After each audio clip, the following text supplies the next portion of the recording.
E agora a gente fala sobre a Justiça Eleitoral. Termina no dia 4 de maio, agora, próxima quarta-feira, o prazo para que os brasileiros regularizem a situação do título de eleitor. Beatriz Manfredini, quais são as orientações e quem perder esse prazo, o que acontece?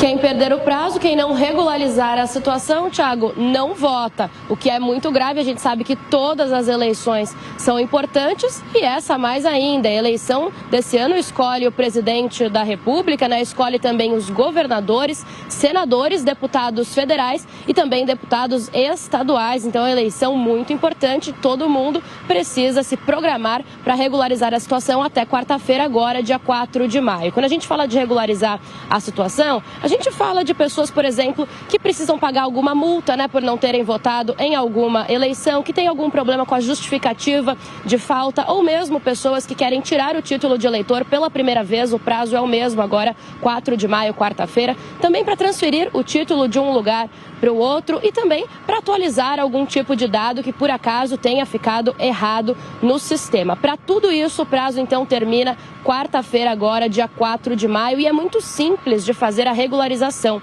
Muitos serviços já são feitos pela internet. É só entrar no site tse.jus.br.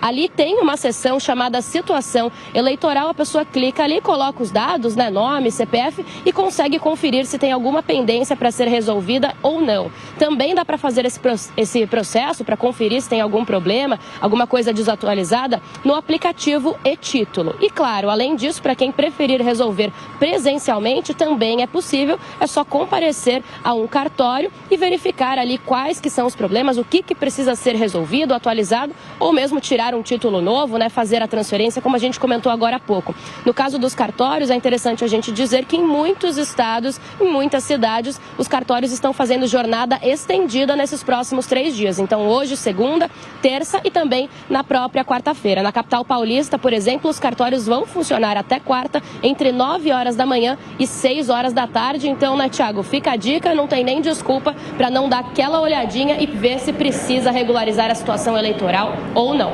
É isso. Então, quarta-feira é o dia D para você se colocar em dia com a Justiça Eleitoral. A repórter Beatriz Manfredini vai continuar acompanhando ao longo do Jornal da Manhã da programação, volta com outras informações. Ricardo Salles, inclusive os eleitores mais jovens estão sendo disputados pelas campanhas, principalmente do presidente Jair Bolsonaro e de Lula, para que elas vão votar ou que vão às urnas agora em outubro.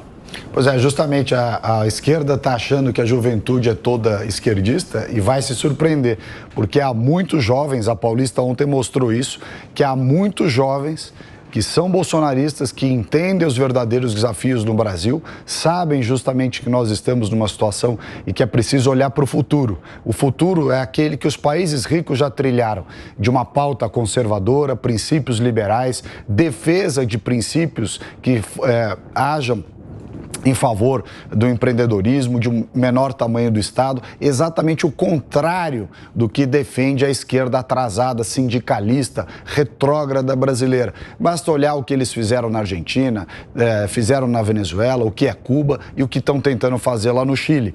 Então, o jovem sabe disso, o jovem está bem informado, tem redes sociais, muitos admiram o presidente Bolsonaro. Ontem aconteceu um episódio interessante. Enquanto nós subíamos para a Avenida Paulista, havia uma senhora e um neto subindo em direção à Paulista na calçada. E esse neto virava, um neto jovem, o menino devia ter 16, 17 anos no máximo. Ele falava: vó, vamos lá defender o Bolsonaro. Eu estava atrás dele ouvindo nos comentários. Então você vê que a juventude está muito ao lado do presidente Bolsonaro, ao contrário do que acredita a esquerda brasileira.